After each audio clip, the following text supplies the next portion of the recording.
गेले असते.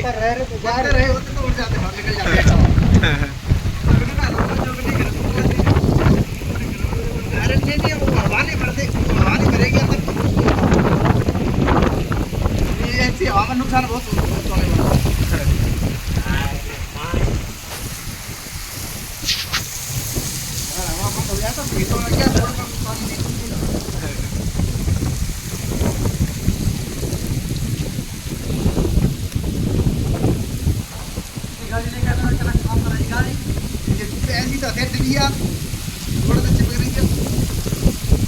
आता निघाला बघा रोड रानाचं पाणी नांगरेट मी निघत आता पाणी.